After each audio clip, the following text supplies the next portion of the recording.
Okay, welcome everyone. My name is Jamie McEvoy. I'm the Associate Director at the Water Resources Research Center. Um, we're so glad you can join us today for our webinar. Again, I'll ask that all attendees please keep themselves muted. And at the end of our presentation, we'll have time for Q&A. Questions directly into the chat if you'd like to do that, and then we'll address those questions after the presentation. The recording will be posted on our website following today's presentation. And then just a reminder that our webinars go for 75 minutes. So we will end the webinar at 1:15. We realize that some of you have to leave at 1 o'clock, but we will go till 1:15. So I will start with a land acknowledgement. We respectfully acknowledge the University of Arizona is on the land and territories of Indigenous peoples. Today, Arizona is home to 22 federally recognized tribes, with Tucson being home to the O'odham and the Yaqui. The university strives to build sustainable relationships with sovereign Native nations and Indigenous communities through education offerings, partnerships, and community service. I also want to draw your attention to a few upcoming events. On July 16th, we'll co-sponsor a Growing Water Smart Peer Network webinar focused on Colorado River negotiations.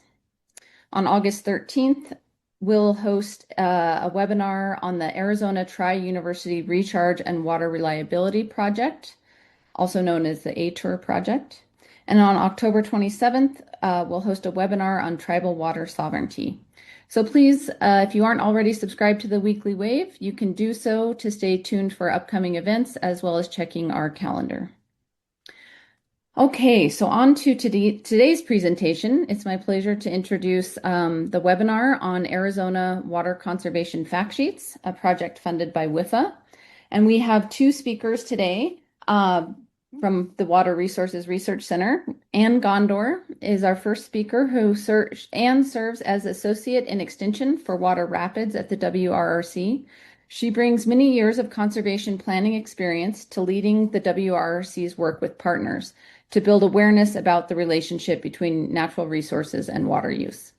Before joining the WRRC team, Ann worked with the Nature Conservancy and the U of A Natural Resource Users Law and Policy Center.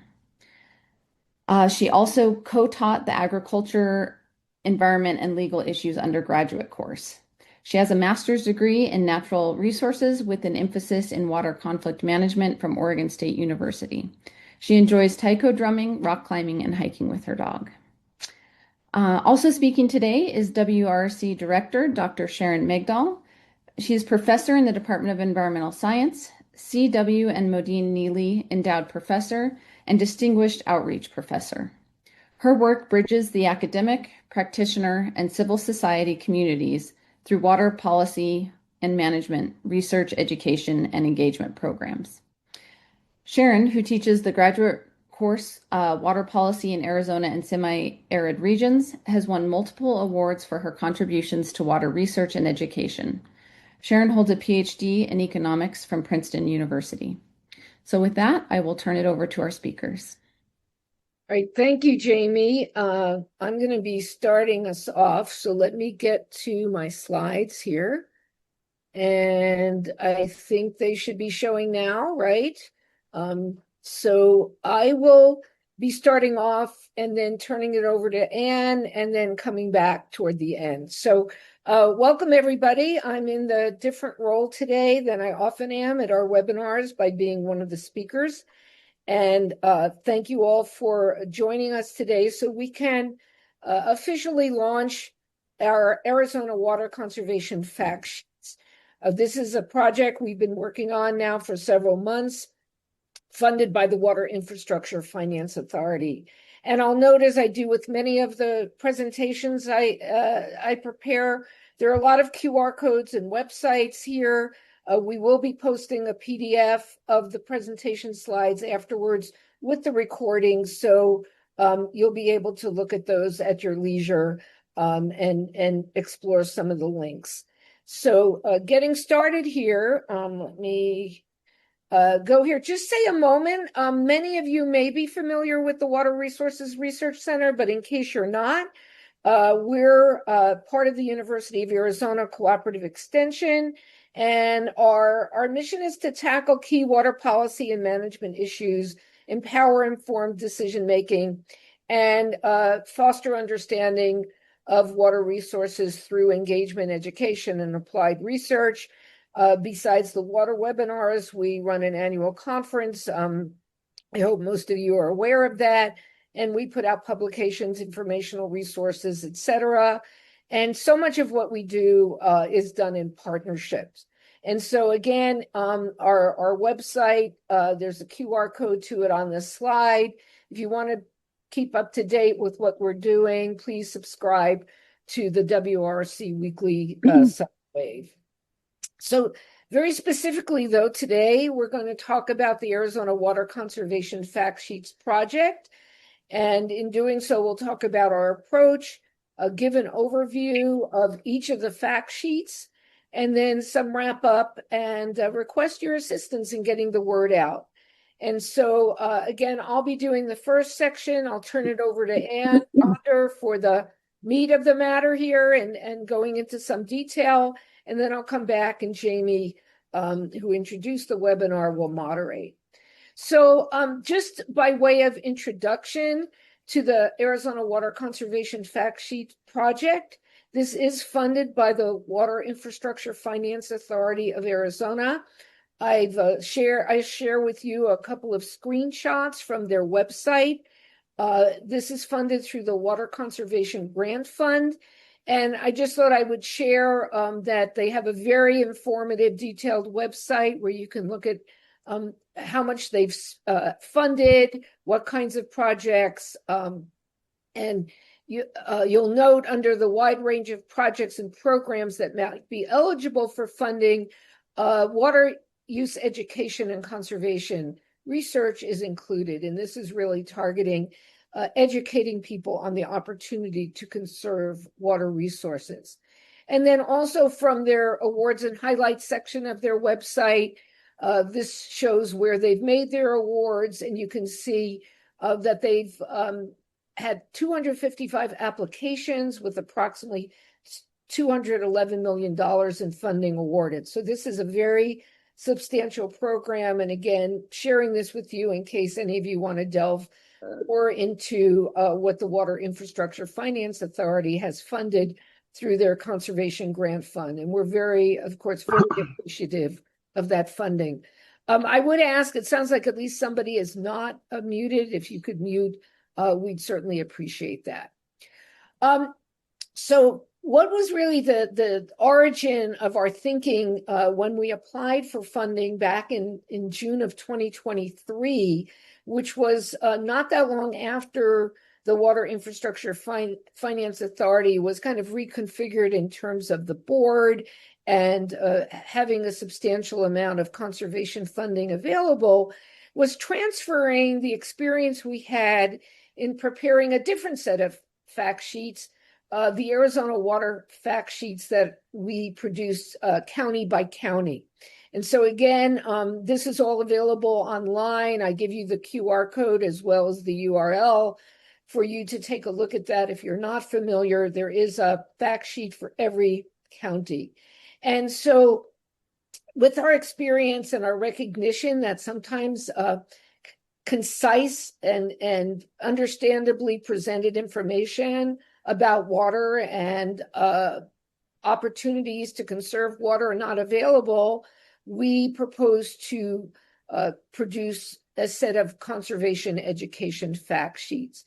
The award came through quite a bit later in late September of last year, and with a June 30th, 2026 completion date. So here we are, June 30th, and we're really pleased to be able to launch the resulting water conservation fact sheets that were funded. And these are 6 information-packed fact sheets. And the desire was to have this be digestible in 4 pages. So every one of them is a 4-pager. And the primary kind of target audience and focus for these are some of the water users and some of the water providers that are outside of the state's active management areas, where in those areas known as the AMAs, there are conservation programs that are required. But even in those areas, there are sometimes small providers and small users who may not have the resources available for implementing conservation programs. So we would assert that while this information was designed for those outside of the active management areas, that some of this information is relevant to individuals and other water users, regardless of location or size. And here is a listing of the 6 fact sheets that Anne will go over in just a moment. We have them for small community water systems, the systems themselves, the customers of these small community water systems, domestic well users, small-scale farming. We have a rural industrial water conservation and reuse fact sheet, and then a riparian and stream conservation fact sheet. And each fact sheet includes background and context for water conservation, strategies for water conservation, and then a final section on getting started that includes a link to resources and notes. So where to find the Arizona Water Conservation fact sheets? We have a page on our website under resources. I've got the arrow there. It's the first one on the drop-down menu. And there on your left is the QR code as well as the URL. Very simply, wrrc.arizona.edu, our main web address, /conserve. So with that overview, I'm now going to turn it over to Anne to talk about the approach to developing the fact sheets. So Anne, if you're unmuted, I turn it over to you. Okay, thank you. Can you hear me? Yes, we can. Okay, thank you. So our approach to developing the fact sheets, we determined that the focus should be on a different type of water use and or use rather than following the geographically based focus that we did for the county-based water fact sheets. We hired a group of graduate students in November to assist with the fact sheet development and content. And we determined that it would be best to limit the fact sheets to a length of 4 pages. We also include an informative map for each fact sheet. And then we invited reviews of each of the fact sheets by knowledgeable individuals in the water resource expertise. And then we revised the fact sheets based on that feedback from those reviewers. We held outreach meetings in June, and then finalization and posting of the fact sheets and supporting materials are happening just in recent days. And the compressed time frame allowed for limited review times and outreach opportunity prior to June 30th, 2026 completion date. We will be continuing with the fact sheets to update them in the future and do dissemination of those fact sheets. Next slide. So this is just an overview of the 6 fact sheets and QR code and the link again to get to the fact sheets. Next slide. And then the first fact sheet I'd like to highlight is the small community water systems. This was developed for providers outside of active management areas. Those that groundwater sustainability depends on voluntary conservation. And the fact sheet highlights, most of the fact sheets highlight certain categories of water conservation. This one highlighted 4 water conservation strategies, 1 leak detection and water loss audits, 2 universal metering, 3 pressure management, 4 education and conservation assistance. We included a section on rate structure design as an incentive for conservation. And then we have a section on water efficiency in tribal contexts that must consider tribal sovereignty, water rights settlements, infrastructure access, disparities, and community-defined properties. Next slide. So each of the fact sheet includes a map on the first page with the exception of the riparian and streams fact sheet. That's on the second page. And due to the 4-page limit, the maps had to come into the template rather small. So we do plan to add a larger size map that can be downloaded from our web page. That will be happening probably in July or August. Next slide. So the next fact sheet I'd like to talk about is the customers of small community water systems. This one also included strategies for indoor water efficiency.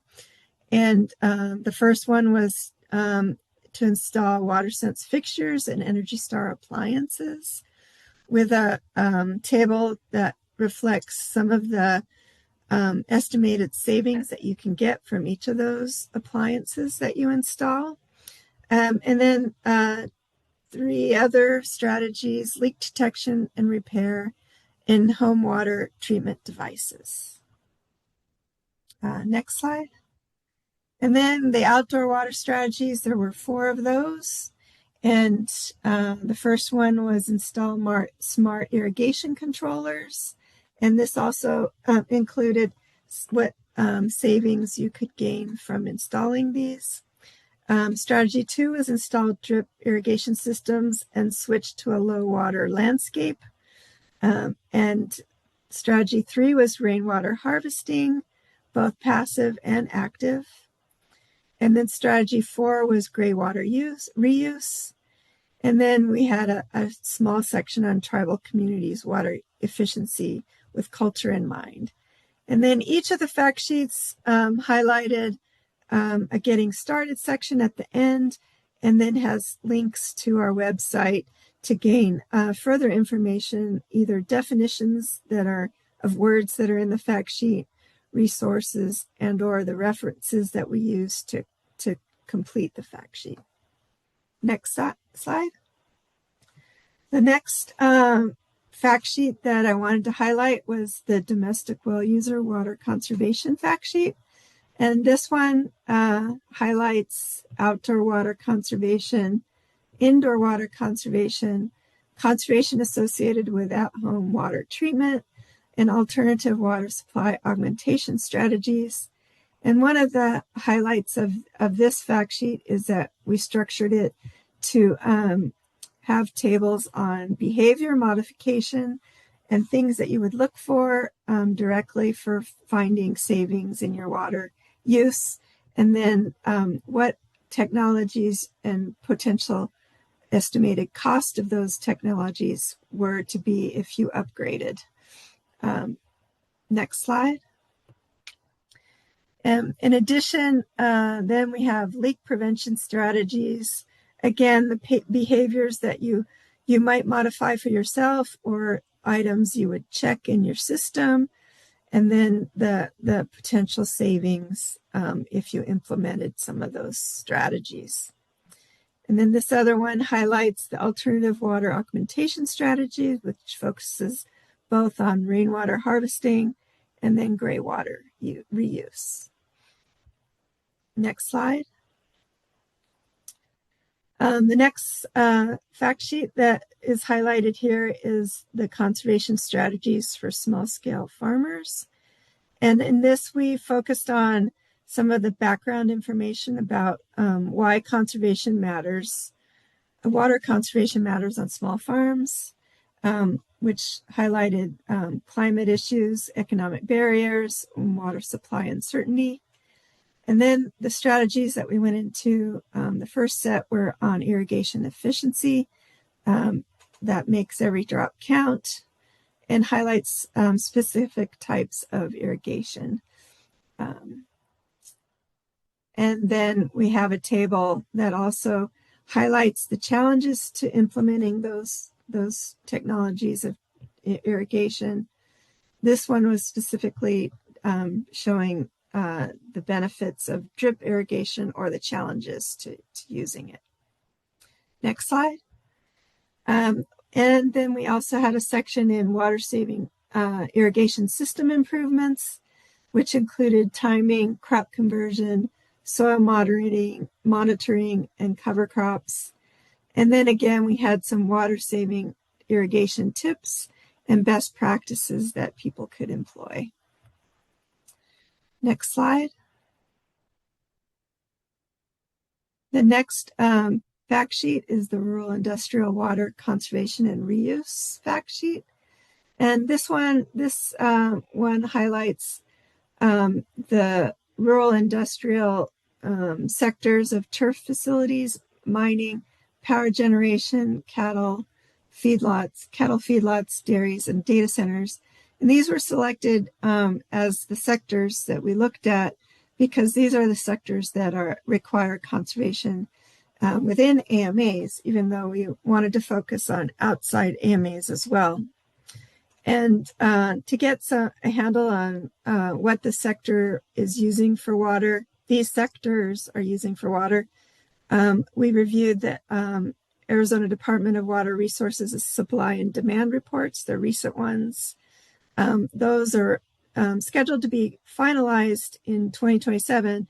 Currently, there are only 35 of the 51 basins available. And we developed this more refined pie chart on the water use of these sectors. Next slide. And another portion of this fact sheet highlighted on where industrial users would look for water savings. So we have little summaries on what each of the sectors could do for saving water. And then we have highlighted a graphic that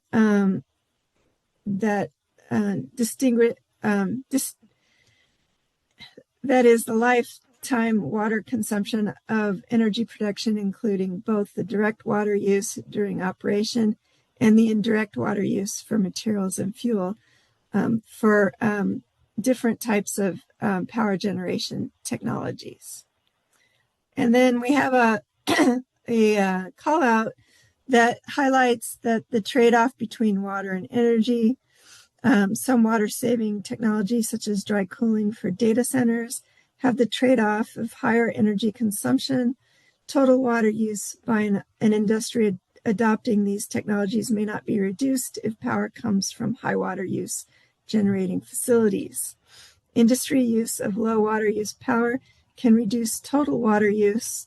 However, industries typically use power from the local grid and seldom have a choice of power generation sources. Next slide. Some of the other highlights from this fact sheet are some of the water saving practices that industrial water users can do and what water conservation requirements within AMAs that provide good initial goals and strategies for reducing water use. And then the concept of reusing water via partnerships, and then uses of reclaimed water that has received sufficient treatment can be better than groundwater. And there are several examples that we highlight on the fact sheet. And another fact sheet is the riparian and stream water conservation strategies fact sheet. This highlights the background of information about riparian and streams, what the risks are to the riparian areas, and where they are in Arizona. This map focuses on those streams that are protected through the Surface Water Protection Program that Arizona Department of Environmental Quality runs, and then also includes some of the habitats, riparian areas, and other management like active management areas and irrigation non-expansion areas. Next slide. And then the Another highlight that we would like to talk about on the riparian and stream, why it matters is for enhanced wildfire recovery, flood control, improved water quality, recreational opportunities, and biodiversity. And then the strategies to support riparian and stream ecosystems are in stream conservation flow rights, donating water rights for conservation, and collaborative watershed partnerships. And then some of the natural restoration strategies that are highlighted in the fact sheet are induced meandering, low-tech process-based restoration, removal of invasive plant species, and beaver restoration. Next slide. And I think I turn it over to you, Sharon. Well, yeah, I think that you were going to do that last slide, but this is perfect. I can come over and mention this. Thank you, Anne. This last slide of this section is noting that, as I think I pointed out earlier, Anne did, at the end of every fact sheet, at the bottom of page 4, is a getting started section. And it basically points you to our website for the fact sheets, where additional notes, resources, and references are provided. In fact, there are footnotes or endnotes kind of indications by numerals throughout the fact sheets. Those all refer to notes that are then provided online. So there's a tremendous amount of additional information that is provided on the website. Again, we were trying to keep these to 4 pages. And some of those notes, definitions, they've all been uploaded, but some are still being refined and will probably continue to be refined. So on wrap up, we do hope that these fact sheets, along with the online information, will be useful to many in Arizona and beyond. And I do want to note, just kind of to summarize the slides, I hope the slides that Anne presented give you a flavor of kind of the style of the fact sheets. There's maps, there are some figures, there are bullets, there are callouts, there are some tables, because there is a lot of information in there. And it's not the kind of thing you read for pleasure. It's something meant to be a resource where you can kind of get a snapshot of some of this information and then delve into those areas that might be of more interest to you as an individual or as a business, such as information about gray water systems or rainwater harvesting, for example.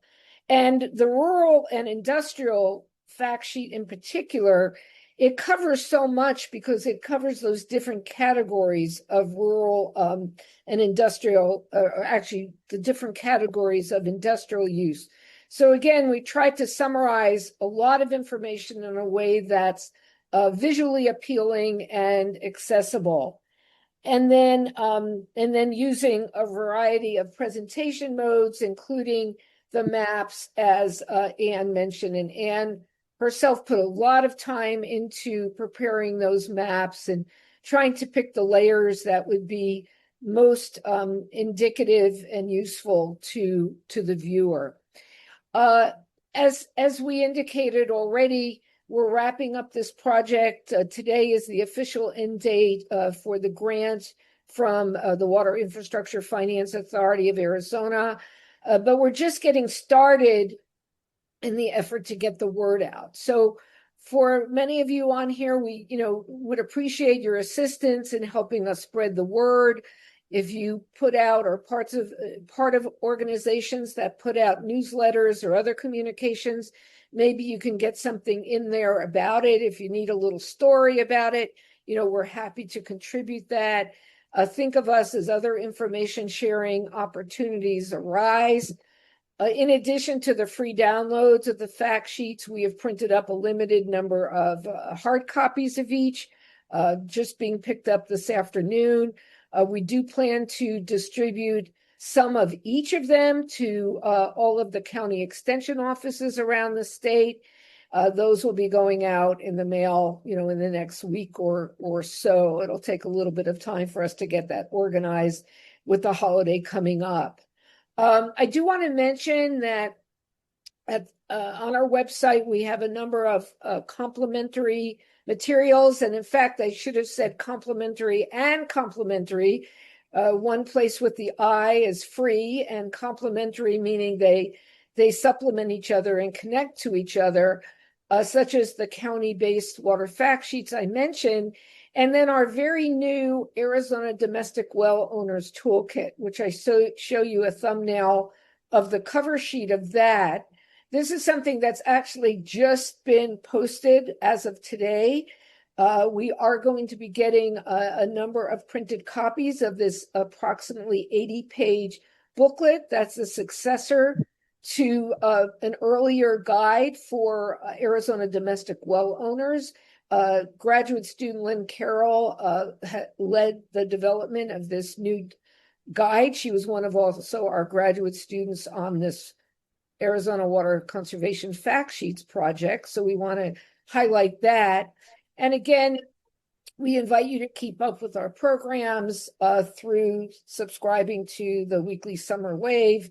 And I will have a QR code and link on the very last slide, which we're almost getting up to. We'd be remiss if we didn't thank a lot of people and organizations. Of course, we want to thank the Water Infrastructure Finance Authority of Arizona and also the Technology and Research Initiative Fund administered by the University of Arizona Office of Research Partnerships for funding. In addition to the direct support that WIFA provided, there was a requirement of 25% match, and that came through TRIF, as it's known, and other sources. To the staff team, led by Ann Gondor as project manager, with major support from John Paul and other staff. The students who worked on this, I've already mentioned Lynn Carroll, Noah Rios, who recently graduated with a master's in public health, and Luna Falk were our graduate student team members. We did have several technical advisors who reviewed draft materials and made extremely valuable suggestions to us. Several helped us with the contracting and financial matters in the business offices and elsewhere at the University of Arizona and at WIFA. And to those who helped us during June as we traveled to share information about the project. And there's some photos there on the right of some of the information sessions that were conducted around the state. And we really do appreciate all those who assisted. So with that, we're ready for questions and discussion. Here are the three of us as lead staff, and Jamie McEvoy, who will come on now to help moderate questions, and myself with our email addresses. And again, we're kind of blanketing these slides with QR codes because we really do want to keep in touch with you. So I'll leave this on for just maybe one more minute, and then I'll stop sharing. And I think I can do that now. And here we are. So thank you. Great. Well, thank you so much. And just to reiterate, Sharon's thanks to everyone who made this possible, and especially in the short, condensed time frame for the project. It was really amazing to watch this come together and all the hard work that went into it. So I want to start with a question that Michael Carpenter asked, and it was already answered a bit, but just so everyone knows, what are the different ways folks can access the fact sheets?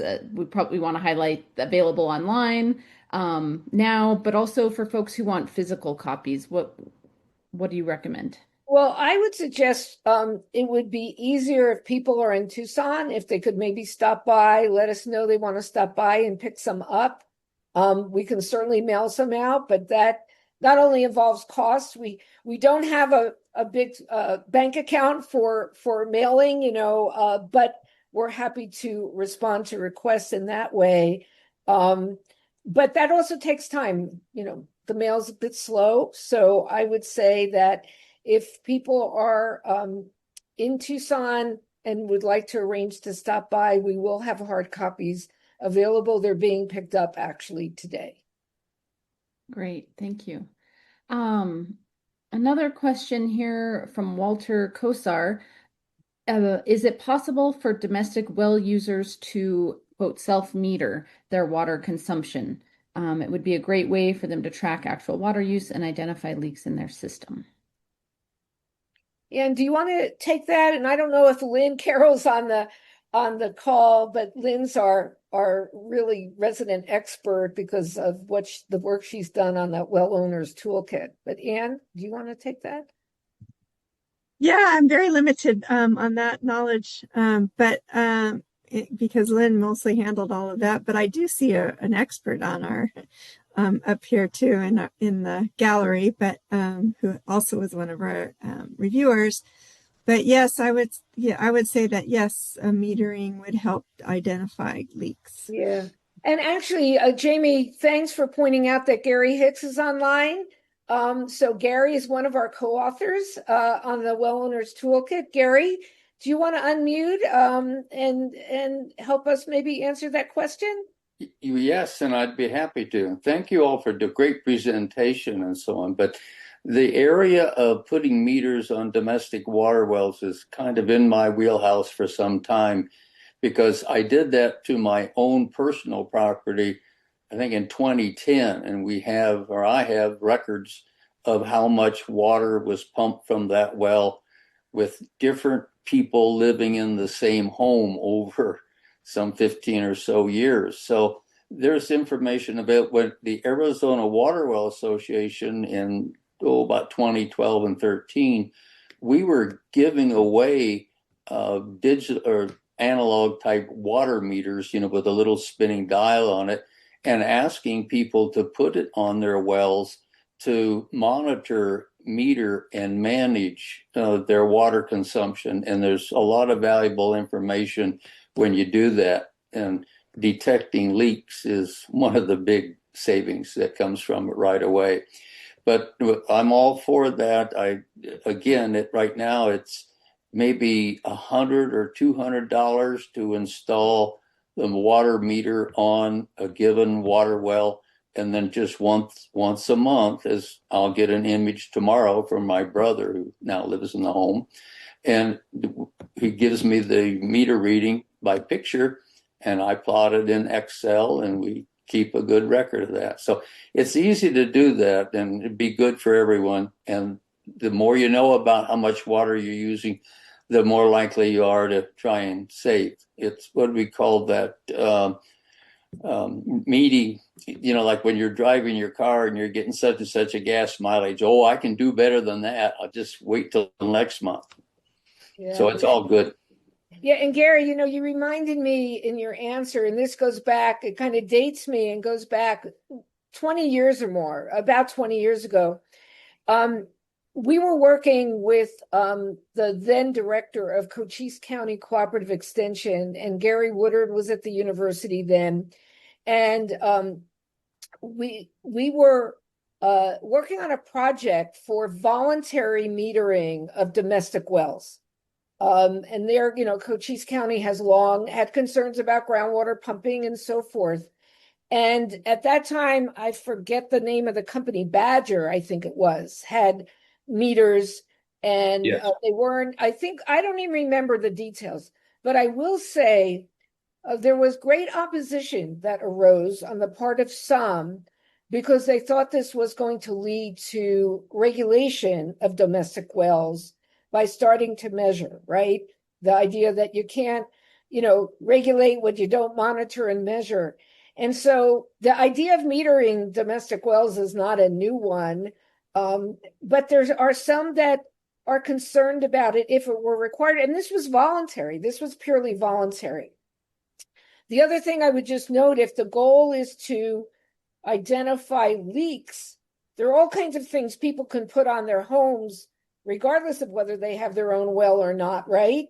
That can help identify whether there are leaks in smart meters that utilities are putting on people's homes, are assisting with that. So there's the leak issue, which can be somewhat, I think, separated from the actually monitoring the well deliveries that occur. But I'm sorry, Yes, I'm sorry to say I don't have that leak stuff on my house, so I don't know that much about it.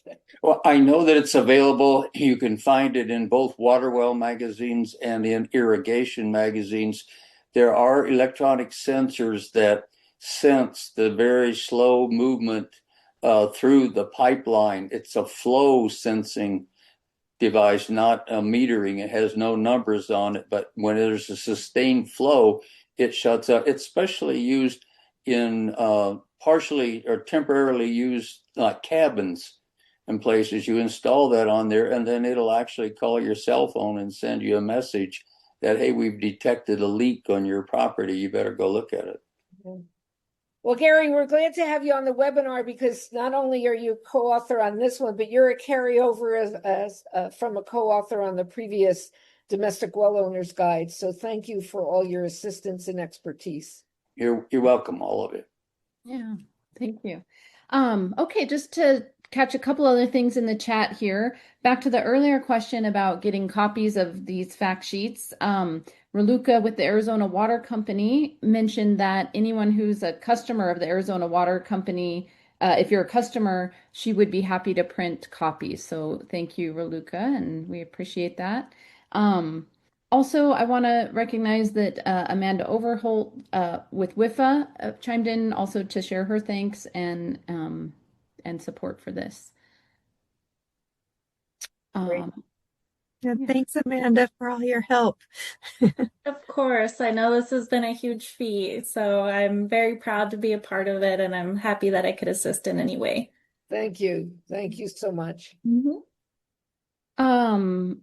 One other, and please, others, feel free to put your question in the chat, and we can address more questions there. But earlier there was a comment by Michael Carpenter about gray water use, and that when he built his house 30 years ago, he really wanted to do that, but wasn't able to. Anne or Sharon, anything that in particular that's called out in the fact sheets related to gray water use or rainwater harvesting that you might want to point out to folks? Depends on the use of the gray water. There is a link in the fact sheet for the rulemaking on how you can use gray water. And some there it depends on where he lives as well. Some communities have not embraced it as much as others. I know Tucson has some ability for some types of gray water use. Yeah, and I think when it comes to gray water, it's interesting because I just know from some other work that Arizona is a leader nationally in being actually very accommodating, permissive in terms of gray water systems. And I don't know if we have anybody from Arizona Department of Environmental Quality on who might like to say something about that. But I know from a colleague in another country who was doing a chapter about gray water, he found out that across the U.S., Arizona was really a leader in that. Chuck Graff, who used to be with ADQ, was part of that rulemaking process. And it's really a matter of figuring out, in my opinion, how to do it and so forth. So, Mike, you mentioned it was 30 years ago. I think a lot has changed in the last 30 years. Also, Arizona at the household level is quite accommodating of rainwater harvesting. And we in Tucson, with Watershed Management Group and the city of Tucson and rebates and so forth, have also been a leader in that. So there are communities of practice that would, I think, be happy to share more information about either of those or both of those. Great. And then an additional question related, this one on rainwater harvesting from Walter Kosar. Are there any guidelines for best roofing materials? And really with a focus on collecting minimally contaminated water? We don't focus on that in the fact sheet, but we do have some resources that are listed in the fact sheet that would probably help you with that information.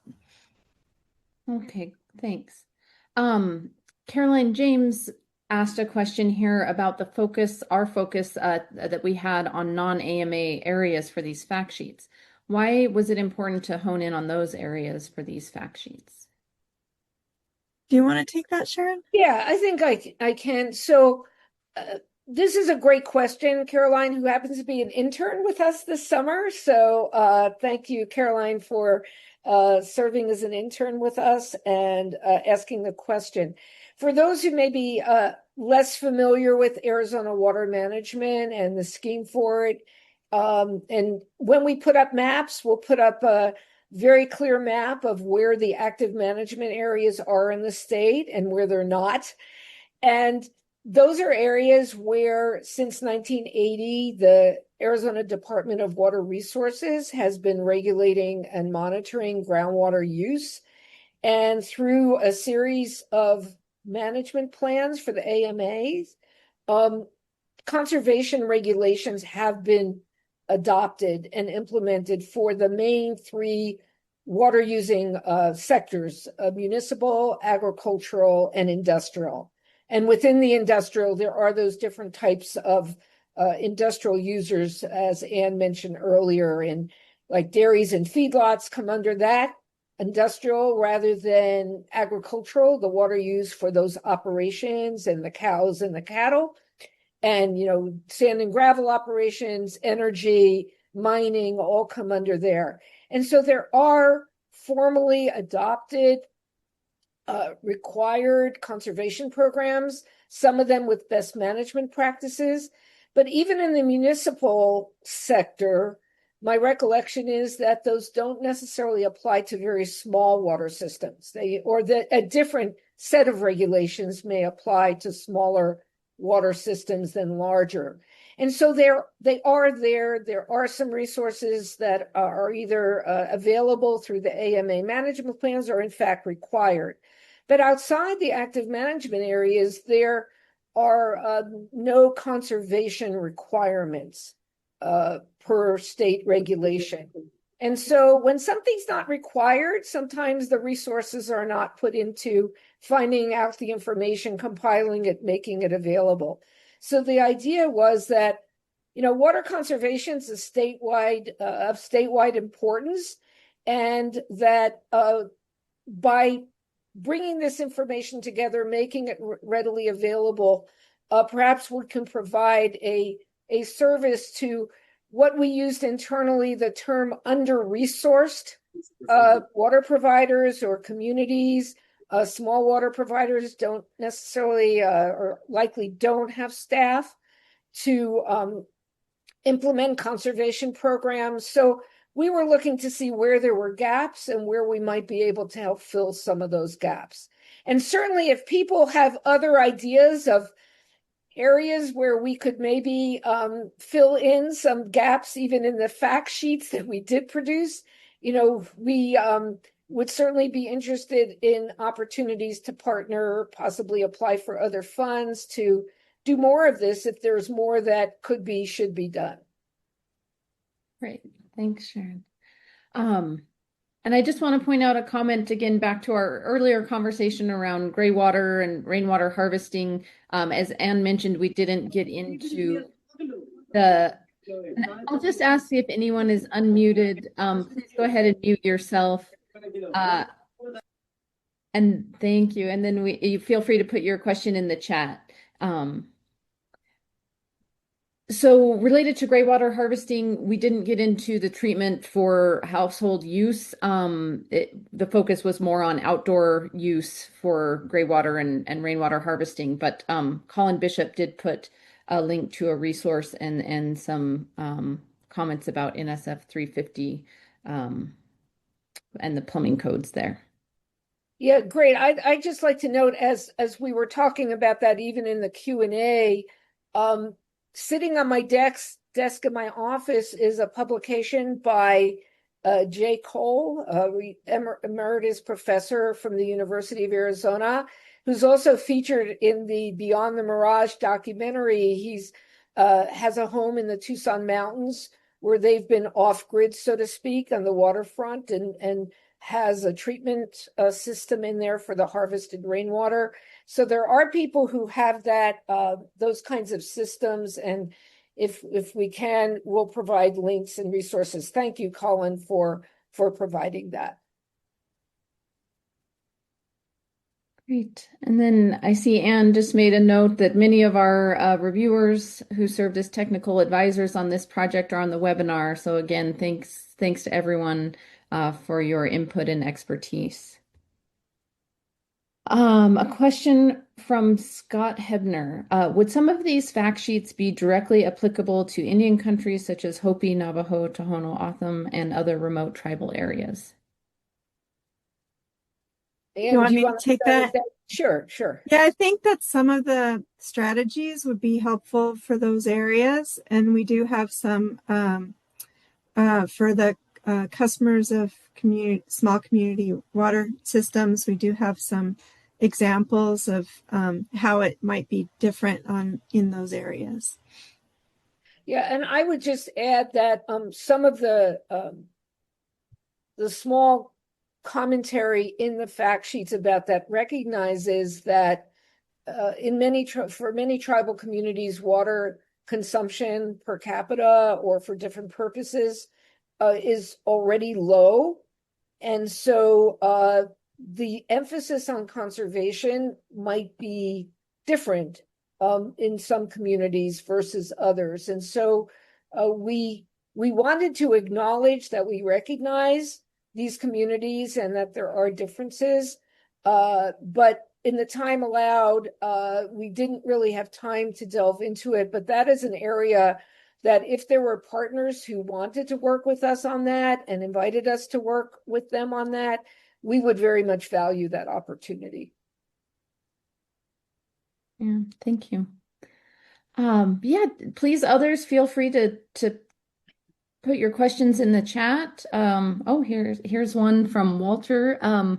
Will you present this work at any trade shows? And there's an acronym there. I'm not sure I know the meeting. And then it would be good to get more exposure to users and engineering firms that may be able to participate in conservation projects. So good suggestion there. And any thoughts on that? Yeah, what was the acronym? I'm just curious because I haven't followed. NAMWUA. Oh, NAMWA? Yeah. Yeah, Northern Arizona Municipal Water Users Association. I don't know all acronyms, but I was just ready to be challenged on whether I knew this one or not. We would love invitations to share. Very often the key thing is getting an invitation so something gets on the calendar, whether it's in person or virtual. A lot of organizations do virtual meetings. So we would really welcome assistance in getting the word out and talking to trade groups. I don't know if there's any, Ralica's there, the privately owned water companies, privately operated water companies have their own Water Utilities Association of Arizona. I know that from years ago when I was on the Corporation Commission. Maybe there's an opportunity to present. I think they usually have an annual meeting in September, October. I can't remember. But yes, Walter, thank you for that question. Great. A question here from John Knoll. First, thank you for your feedback. He says these printed resources will be very valuable, and thanks to everyone for developing them. Who could a well owner and operator contact with a particular question related to operation of their wells or management of the aquifers that produce their water? Oh, we need to call Gary Hicks back on that. I see he just turned his camera back on. We'll just note that part of the rationale of updating that guide toolkit was because in many ways, well owners are on their own for things. And sometimes the information's not available to them, but sometimes the information isn't there at all. So we may not know the aquifer conditions. So Gary, would you want to weigh in here with the response? Well, let's see. Aquifer conditions, that would follow along with the words we use in real estate: location, location, location. So it'll be pretty site specific, but there is information, hydrogeologic information available, some on the ADWR website, some from the Arizona Geological Society and USGS and other places where they describe it. But when you get right down to it, you won't really know what the yield of the well is going to be, or ought to be, or is, until you get down to maybe the closest mile, square mile area. Then it's pretty constant in some places. But what kind of information would this person be looking for about the aquifer? But to answer questions about the well, then we got to be very specific. Where's the well? What aquifer is it in? How deep? All that. I can make myself available to answer quick questions, a small phone call here and there, and point someone in the right direction if they really need some help on a specific site. Yeah, and Gary, I'll just add again, just a kind of anecdotal story. So, not that many years ago, I was contacted by somebody who was thinking about buying a property that would require its own well. And I don't ever want to get into advice about whether one should buy a property or not, or whether one should locate in a particular water company's service area. So I advised that person to go out to the area and try to talk to some other people. It was an area with 1 acre or 2 acre lots where those people in that area were all on their own wells, and just talk to people and ask questions, because your point about location, it's going to be very location specific. That's true. The other thing would be that if you can use one of those Arizona bulletins that we wrote about how to get to the ADWR website and get online and go to one or two of their different paths to get to well information, you can do, as I do, background search on wells in a given area. You can do it by section, township, and range in a given county, and so on. So not by street number, because a lot of the places don't have street addresses, but you'll have ways to get information out there if you're looking at buying a property and want to know what are the chances of finding water there. Great, thanks, Gary. Any other questions? As I said at the start of the talk, we do go until 1:15. We realize some people have to sign off at 1 o'clock, but we do have 15 more minutes scheduled for additional questions. If there are. And if there aren't any, we can end early, Jamie. So, and we have. Yeah. Well, maybe I'll give it just one more minute here for last minute questions. But again, we'd like to thank everyone, the technical advisors, our WIFA for the funding, and the team at the WRRC, especially Anne and John, who've been working especially hard in the last few weeks to get this done by our deadline. Okay, well, I don't see any additional questions. Sharon, any last, or Anne, last comments here?